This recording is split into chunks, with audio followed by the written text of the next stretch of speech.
الحمد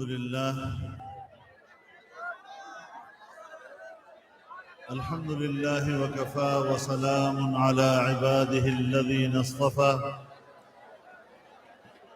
لا سيما على سيد الرسل وخاتم الأنبياء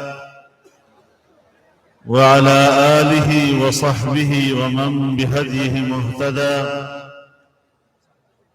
أما بعد فأعوذ بالله من الشيطان الرجيم. بسم الله الرحمن الرحيم. هو الذي أرسل رسوله بالهدى ودين الحق ليظهره على الدين كله وكفى بالله شهيدا. محمد رسول الله صدق الله العظيم. جناب صدر محترم،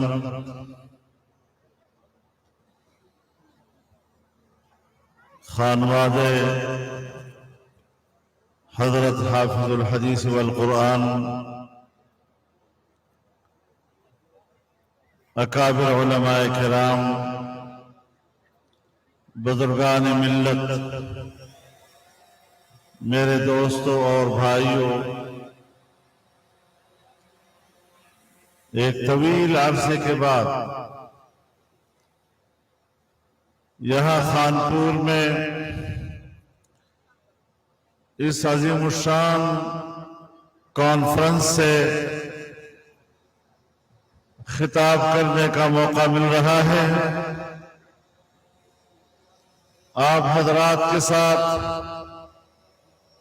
ملاقات کی سعادت حاصل ہو رہی ہے، اور یہ اجتماع اس اعتبار سے نہایت ہی مبارک اجتماع ہے کہ ایک تو حضرت الشیخ حضرت درخواستی رحمہ اللہ کی یاد میں منعقد کیا جا رہا ہے، اور پھر جناب رسول اللہ صلی اللہ علیہ وسلم کی ختم نبوت کے عنوان سے اس کا انعقاد ہو رہا ہے. اس عظیم الشان اور انتہائی قابل قدر نسبت سے مجھے امید ہے کہ اللہ تعالی کے نزدیک آپ کا اس اجتماع میں شامل ہونا اللہ کے ہاں قبول ہوگا. میرے محترم دوستو، کیا وجہ ہے کہ وہ پاکستان جو دنیا کے نقشے پر ایک اسلامی ریاست کی صورت میں وجود میں آیا، لیکن آج بھی عقیدہ ختم نبوت کے تحفظ کے لیے علماء کرام کو، مذہبی طبقے کو عقیدہ ختم نبوت کے قلعے کی چوکیداری کرنی پڑ رہی ہے، اور اس کے تحفظ کے لیے ہم وقت انہیں چاق و چوبند رہنا پڑتا ہے. جس پاکستان میں عقیدہ ختم نبوت محفوظ نہیں، اور ہر چند کے آئین پاکستان نے قادیانیوں کو غیر مسلم اقلیت قرار دے دیا ہے، انہیں دیگر اقلیتوں کی فہرست میں شمار کرتا ہے. پھر وہ کون لوگ ہیں جو اس طبقے کو پشت پناہی مہیا کر رہے ہیں، انہیں تحفظ فراہم کر رہے ہیں؟ میں زیادہ نہیں کہنا چاہتا، لیکن میں ان قوتوں کو اس اجتماع سے پیغام دینا چاہتا ہوں کہ ہماری زندگی میں انشاءاللہ العزیز تم ان غیر مسلموں کو، اس اقلیت کو، قادیانی اقلیت کو دوبارہ مسلمانوں کے صف میں شامل نہیں کر سکو گے۔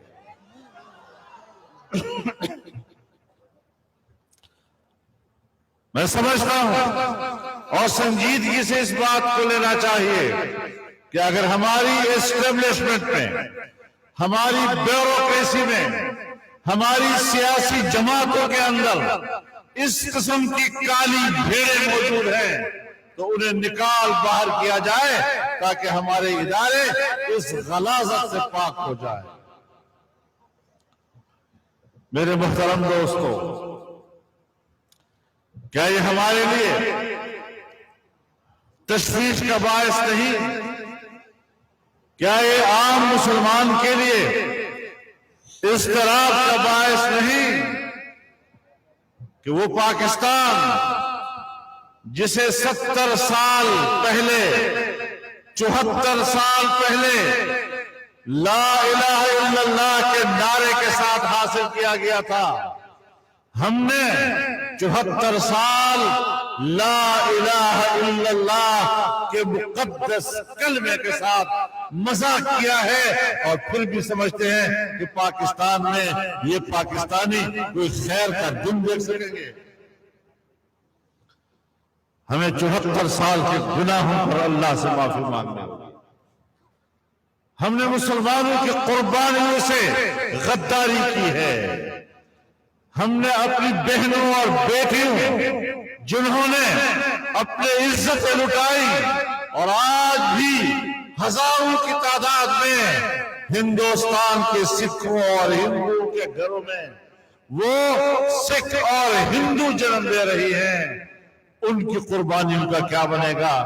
ہم ان کے سامنے قیامت کے روز کیا منہ دکھائیں گے؟ آپ بتائیں کہ جس ملک کو اسلام کے نام پر حاصل کیا گیا سب سے زیادہ ظلم اس اللہ کے دین کے ساتھ ہو رہا ہے۔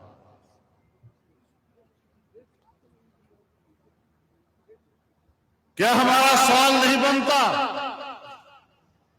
کہ 1973 میں پاکستان کا آئین بنا اور اسلام کو پاکستان کا مملکتی مذہب قرار دیا گیا؟ اس آئین میں قرار دیا گیا کہ قرآن و سنت کے منافی کوئی قانون نہیں بنایا جائے گا۔ اس آئین میں قرار دیا گیا کہ ہر قانون قرآن و سنت کے تابع ہوگا، لیکن کوئی بتا سکتا ہے کہ سن 1973 سے لے کر آج تک ہماری پارلیمنٹ کی کسی ایوان میں کوئی ایک اسلامی قانون پاس ہوا ہو؟ اور جب 2003 اور 2004 میں صوبہ خیبر پختونخوا کی صوبائی اسمبلی میں MMA کی حکومت میں ایک شرعی قانون پاس کیا گیا تو پھر جج اور جنرل دونوں متحد ہو گئے اور دونوں نے مل کر اس قانون کو آئین سے متصادم قرار دیا۔ کیا ان سے کوئی پوچھنے والا نہیں؟ کیا یہ کسی کو جواب دہ نہیں ہے؟ کیا یہ اللہ کو بھی جواب دہ نہیں؟ کبھی اس گریبان میں جھانک کر دیکھا ہے کہ کیا انہوں نے اللہ کے قانون پر اپنی رائے کو ترجیح نہیں دی ہے؟ لیکن کیا کیا جائے؟ جنرل صاحب کیا کیا جائے؟ جج صاحب ہے، سپریم کورٹ کا جج ہے، لہذا اس کے احترام میں فرق آئے گا اگر ہم ان کے اس قسم کے غلط فیصلے کے اوپر تبصرے کریں گے۔ لیکن میں بتانا چاہتا ہوں کہ فیصلے تم کرو، یہ تمہارا اختیار ہے، فیصلے تم کرو، یہ تمہارا اختیار، لیکن اس کو صحیح کہنا یا غلط کہنا یہ ہمارا اختیار۔ آپ ہمیں اس حق سے محروم نہیں کر سکتے۔ میرے محترم دوستو، جس ملک میں تہذیب بک رہی اور ہم آئے روز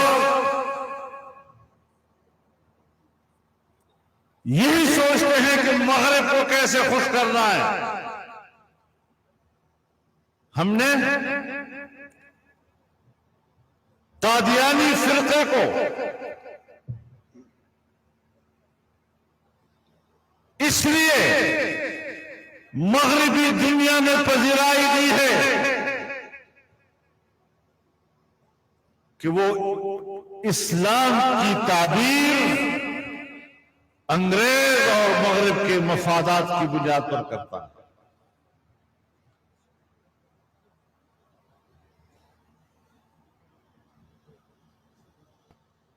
جب ختم نبوت کا انکار آ جائے اور پھر اس نئے فلسفے کے اندر جہاد کا انکار آ جائے، ان دو چیزوں کا انکار دین کا انکار ہے، پھر دین کا مسئلہ ختم ہو جاتا ہے. آج ہماری مغربی دنیا ایسے دانشوروں کی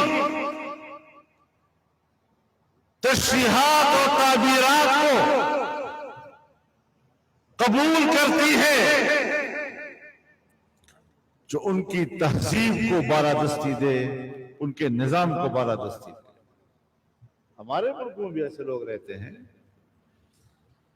بظاہر بڑے دانشور، کتاب کی عبارت غلط پڑھتے ہیں،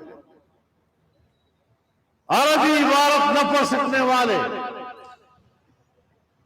چونکہ ٹیلی ویژن پر زیادہ آتے ہیں تو پھر وہ اسکالر بن جاتے ہیں اور ایسی تعبیرات کرتے ہیں کہ جو مغرب کے لیے قابل قبول ہو جائے. لیکن اللہ رب العزت نے آپ کو اور ہمیں بتا دیا ہے، یا ایھا الذین آمنوا ان تطیعوا الذین کفروا یردوکم علی اعقابکم فتنقلبوا خاسرین. اگر تم ان لوگوں کی خواہشات کے پیچھے جاؤ گے، ان کی ترجیحات کو قبول کرو گے، ان کی تہذیب کے پیچھے جاؤ گے، وہ تمہیں پسپائی کی طرف دھکیل دیں گے اور پھر تمہارا انجام سوائے خسارے کے اور کچھ نہیں. ہم آج اس دور میں زندگی گزار رہے ہیں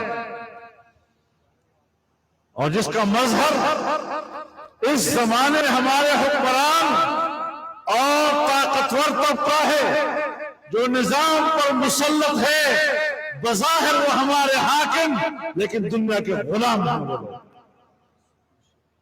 یہ وہی لوگ ہیں جن کے بارے میں جناب رسول اللہ صلی اللہ علیہ وسلم نے فرمایا لَتَتَّبِعُنَّ سُنَنَ مَنْ قَبْلَكُمْ شِبْرًا بِشِبْرٍ وَذِرَاعًا بِذِرَاعٍ حَتَّى لَوْ دَخَلُوا جُحْرَ ضَبٍّ تَبِعْتُمُوهُ وفي رواية حتى سلكوا في جحر ضب سلكتموه. قالوا يا رسول الله اليهود والنصارى قال فمن. جناب نبی کریم علیہ السلام نے فرمایا ایک زمانہ آئے گا جب تم قدم قدم بالش پچھلی امتوں کے پیروی کرتے نظر آؤ گے، یہاں تک کہ اگر وہ گوہ کے غار میں گھسنے لگے تو تم وہاں بھی ان کے پیچھے گھسنے لگو.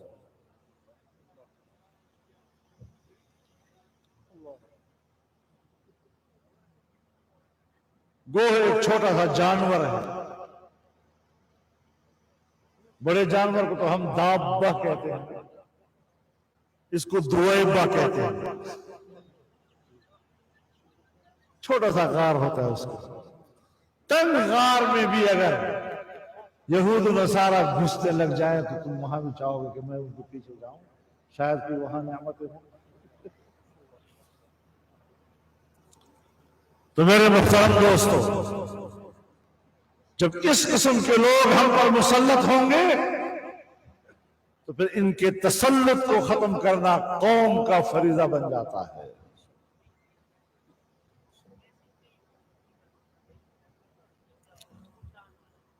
ہمارے ملک میں ایک نظام موجود ہے،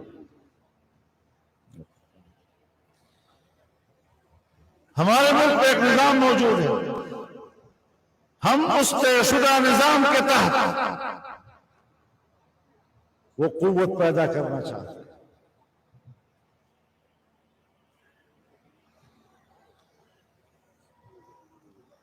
میں ایک دفعہ پنجاب کے ایک شہر میں صحافیوں سے بات کر رہا تھا، تو ایک صحافی مجھ سے پوچھتا ہے، مولانا صاحب آپ نے اسلام کے لیے کیا کیا ہے اسمبلیوں میں؟ تو میں نے اسے پوچھا کہ آپ نے ہمیں کتنا ووٹ دیا ہے اسمبلیوں کے لیے؟ ہم تو پارلیمانی سیاست کرتے ہیں، پارلیمانی قوت سے بات کرتے ہیں۔ اگر آپ کو پارلیمنٹ میں ہمیں ایک سیٹ نہیں دینی، آپ نے جاگیرداروں کو لے جانا ہے، وہاں پر سرمایہ داروں کو لے جانا ہے، رحیم یار خان کے مخدوموں کو آپ نے پارلیمنٹوں میں بھیجنا ہے، کسی عالم دین کی صندوقڑی میں تم نے ایک نوٹ نہیں ڈالنا، اور پھر ہمارا گریبان پر پکڑتے ہو تو سا اسلام کے واسطے کیا کہتے ہیں؟ یہ تو ہم آپ سے پوچھیں گے، ہم آپ سے پوچھیں گے رحیم یار خان کے مسلمانوں، ہم آپ سے پوچھیں گے خانپور کے مسلمانوں کہ اس محاذ پر آپ نے کوئی اپنا فرض ادا کرنا ہے یا نہیں؟ علماء کا گریبان تب پکڑو اگر علماء کو آپ نے اقتدار کی قوت دی ہے، لیکن اس شعور کو بیدار کرنا ہے، اس احساس کو ہم نے بیدار کرنا ہے، اس طرح آرام سے کام نہیں چلے گا۔ جمعیت علماء اسلام نے، آپ صوبہ خیبر پختونخوا میں جائیں، وہاں پر خان اور نواب کے روب دبدبے کو علماء کرام نے خاک پہ ملا دیا ہے۔ آج خان اور نواب ہمارے پاس آتا ہے کہ مجھے جمعیت کا ایک ٹکٹ چاہیے۔ بلوچستان کا سردار اور وہاں کا نواب وہ بڑا جادل ہے، جمعیت علماء کو دعا دو کہ اس نے بلوچستان کے ان اپنے ضامن وقت کے خداؤں کو زمین بوس کر دیا ہے۔ اور ہمارا یہ سفر چل رہا ہے، انشاءاللہ اب یہ سفر سندھ میں داخل ہو چکا ہے،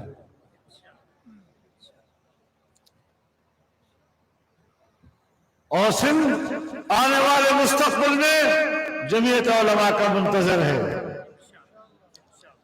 لیکن مجھے امید یہ ہے کہ اگر پنجاب میں یہ نظریہ داخل ہوگا تو جنوبی پنجاب سے ہی داخل ہوگا انشاءاللہ۔ ہمت کریں ذرا، جس طرح کے حکمران آج آپ پر مسلط ہیں، ان کے ایجنڈا یہی ہے کہ ناموس رسالت کا قانون ختم کریں، ان کا ایجنڈا یہی ہے کہ ختم نبوت کے شک کو آئین سے نکالیں، لیکن اس اجتماع کی وساطت سے میں قوم کو مبارکباد دینا چاہتا ہوں کہ ایسے حکمرانوں کے ان ناپاک عزائم کو ہم نے ناکام بنا دیا ہے، اور انشاءاللہ اب ان میں یہ قوت نہیں ہے کہ ایسی جرأت کر سکے۔ نعرہ تکبیر، زندہ ہے جمعیت، مفتی کی جمعیت، درخواستی کی جمعیت، قائد کی شکل میں جمعیت، قائد جمعیت مولانا فضل الرحمان۔ ان کے ایجنڈے بڑے خطرناک تھے، لیکن الحمدللہ ہم نے ناکام بنایا۔ بھائی کوئی ایجنٹ بھیجو ذرا عقل والا تو ہو،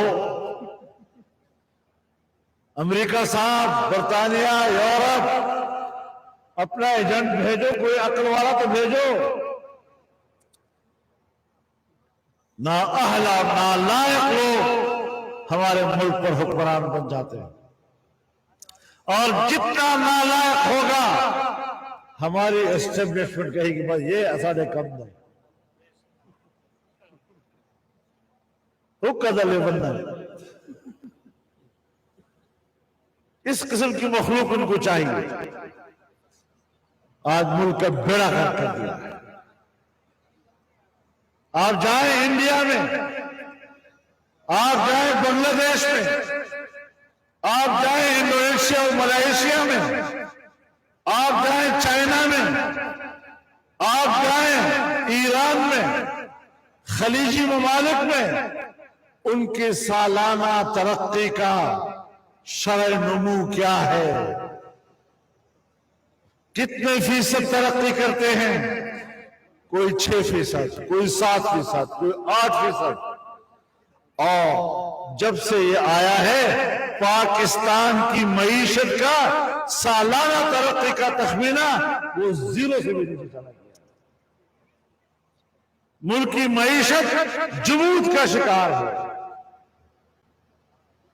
اور آج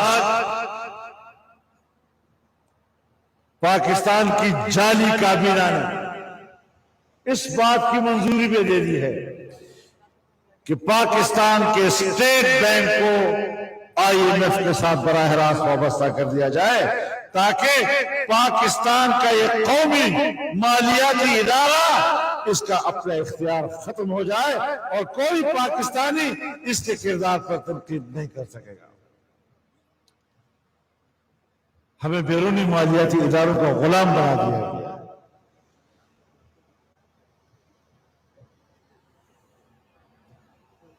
تو ہماری معیشت کہاں چلی گئی؟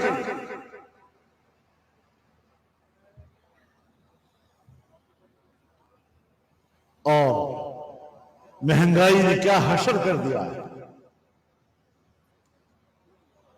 عام آدمی کو بے بس کر کے رکھ دیا ہے. آج لوگ خودکشیاں کر رہے ہیں،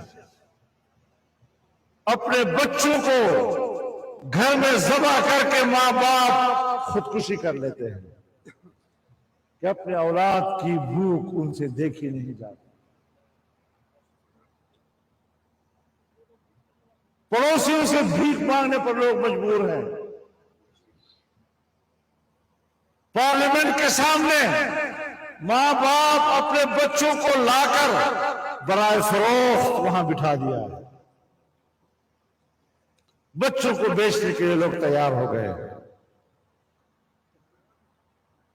یہ اسلامی ریاست ہے؟ اسلامی ریاست کا تصور یہ ہے؟ ہم جو افریقہ کو تانے دیا کرتے تھے اور جو افریقہ کا تصور آتا تھا تو فقیر فقراء غریب غرباء کا تصور آتا تھا. آج ہم ان ممالک سے بھی نیچے چلے گئے.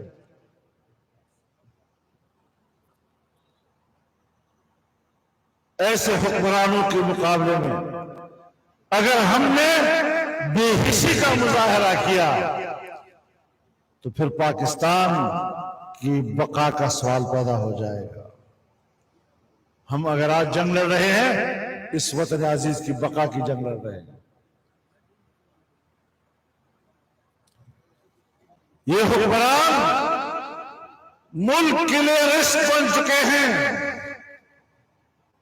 اور میں تو جب یہ حکومت میں نہیں آیا تھا، نیا نیا سیاست میں آیا تھا، تو میں نے تو اس وقت کہہ دیا تھا کہ عمران خان پاکستان کی سیاست کا غیر ضروری عنصر ہے. میں نے تو اسی وقت کہہ دیا تھا.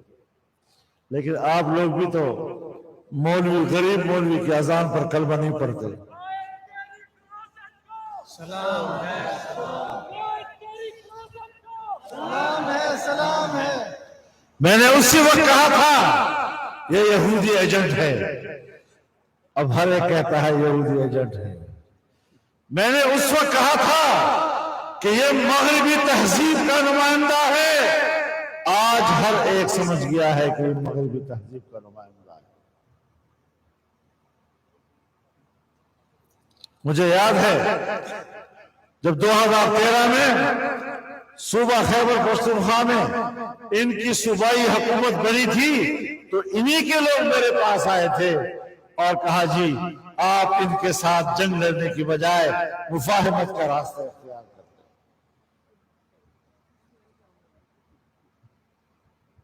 اور پھر میری تصدیق کی انہوں نے کہ آپ ان کو یہودی ایجنٹ کہتے ہیں، آپ اس کو مغربی تہذیب کا نمائندہ کہتے ہیں، ہم 2-3 سالوں سے تمہاری تقریریں نوٹ کر رہے ہیں، آپ بالکل صحیح کہہ رہے ہیں۔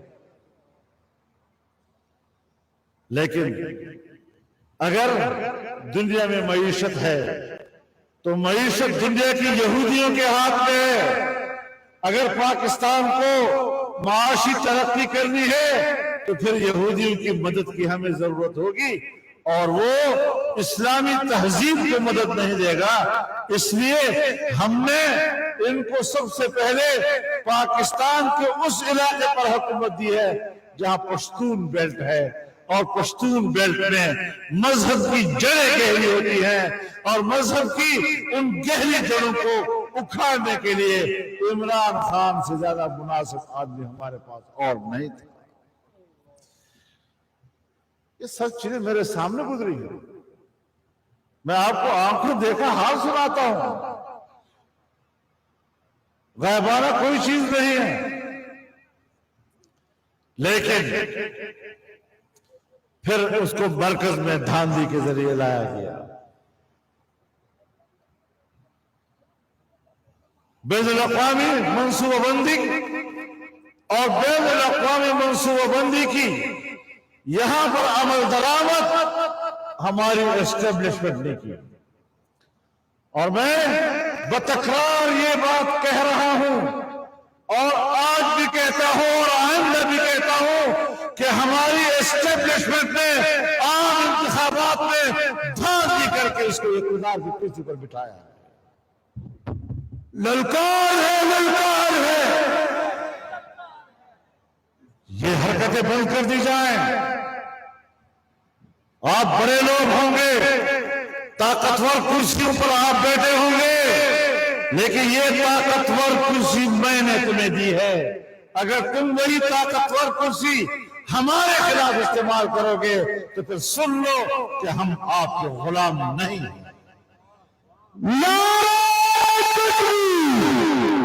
یہ ملک بنا تھا اسلامی، یہ ملک بنا تھا، یہ ملک رہے گا۔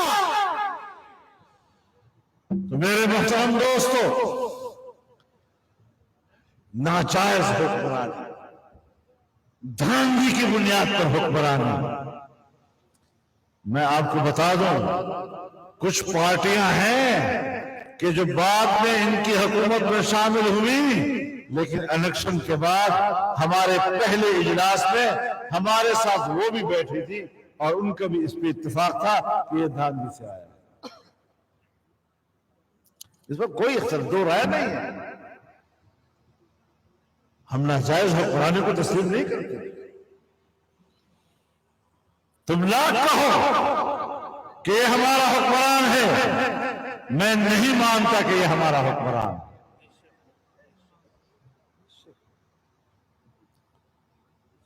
وہ لاکھ دفعہ کہے کہ میں یزید ہوں، میں لاکھ دفعہ کہوں گا کہ میں حسین ہوں اور تمہارے ہاتھ پر بیعت نہیں کروں گا۔ نعرہ تکبیر، سلامتی وزیر اعظم، گو عمران۔ تو میرے محترم دوستو، ملک کی معیشت ڈوب گئی ہے،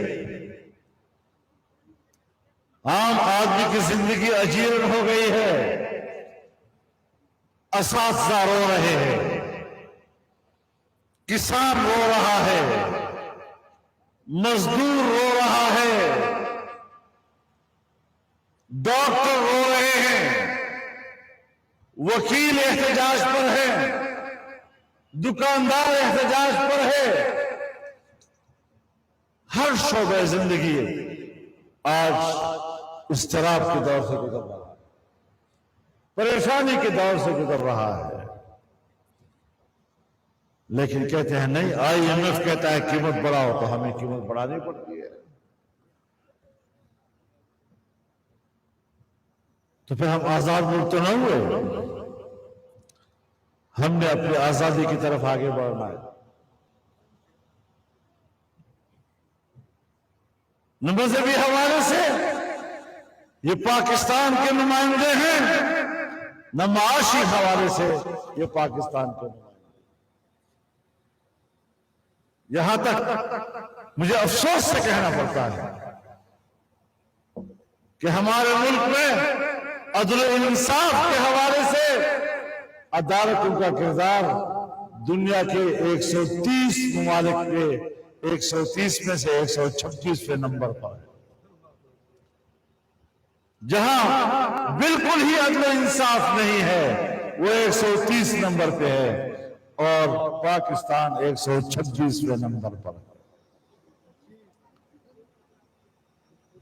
کہاں ہمارے ملک کو کھڑا کر دیا آپ نے؟ سب کو کہتا ہے چور چور، تم چور، وہ چور، پیسہ باہر بھیج دیا۔ لیکن مجھے بتاؤ ذرا،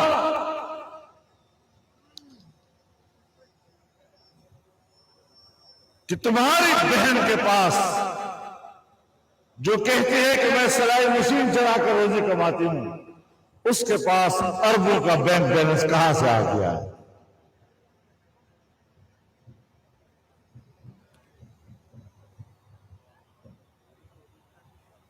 اور دنیا کہتی ہے، بین الاقوامی رپورٹس کہتی ہیں کہ پچھلی حکومتوں نے کرپشن اگر تھی بھی، اس حکومت نے اقتدار حاصل کیا کرپشن کو ختم کرنے کے نام پر، لیکن اس حکومت میں 3 سے 4% کرپشن اور بڑھ گئی۔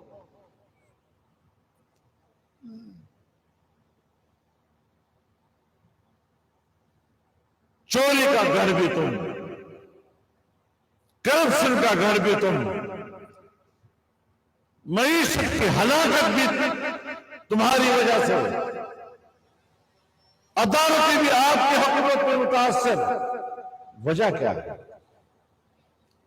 میں عدالتوں کے خلاف نہیں ہوں، میں تمام جج صاحبان کا احترام کرتا ہوں، لیکن اگر گزشتہ 1-2 سالوں سے اب تک اور آج تک تمہارے اپنی عدالت عالیہ اور عدالت عظمیٰ کے انتہائی قابل احترام ججز اپنے الفاظ میں اپنی عدلیہ کا کردار پر شک کرتے ہیں اور اس حوالے سے عدم اطمینان کی بات کرتے ہیں اور شکایتیں برائے رہتے ہیں، تو پھر مجھ سے کیا گلا؟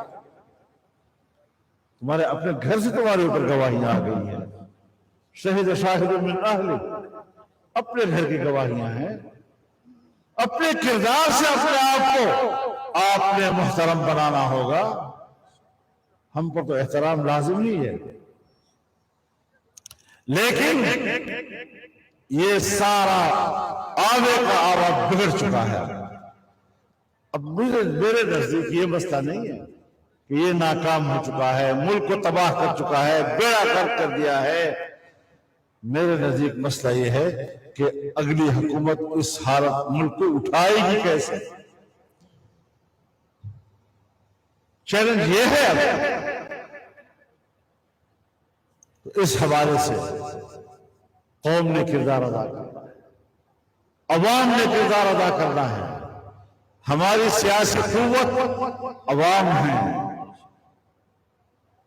ہماری سیاسی قوت اسلحہ نہیں ہے، خون ریزی نہیں ہے، آئین کی خلاف ورزی نہیں ہے۔ آئین کے دائرے میں ہم قوم میں شعور بیدار کرنا چاہتے ہیں۔ کوئی خفا ہوتا ہے تو لاکھ دفعہ خفا ہو، یہ ہمارا حق ہے کہ ہم ملک کو تباہی سے بچائیں، اس ملک کو ہلاکت سے بچائیں، اس ملک کی بقا و استحکام کے لیے ہر قربانی دینے کے لیے میدان میں اتر آئیں۔ تو انشاءاللہ العزیز آنے والے وقت میں اقدامات ہوں گے اور مجھے امید ہے کہ قوم اس میں شانہ بشانہ ہمارے ساتھ شریک ہوگی. ٹھیک ہے بھائی؟ اپنے اندر ذرا بیداری پیدا کرو. آپ جاگ جائیں، دنیا کی کوئی طاقت آپ کو نقصان نہیں پہنچا سکتی. اللہ تعالیٰ دین اسلام کی حفاظت فرمائے، عقیدہ ختم نبوت کی اور ناموس رسالت کی حفاظت فرمائے، اور اس ملک کو امن کا گہوارہ بنائے، اور اس کانفرنس کو اللہ رب العزت قبول فرمائے، اپنے اکابرین کو اللہ کا ثواب پہنچائے، اور آپ کی ہماری شمولیت کو اللہ تعالیٰ موجب اجر ثواب بنائے. وآخر دعوانا یہ دعا میں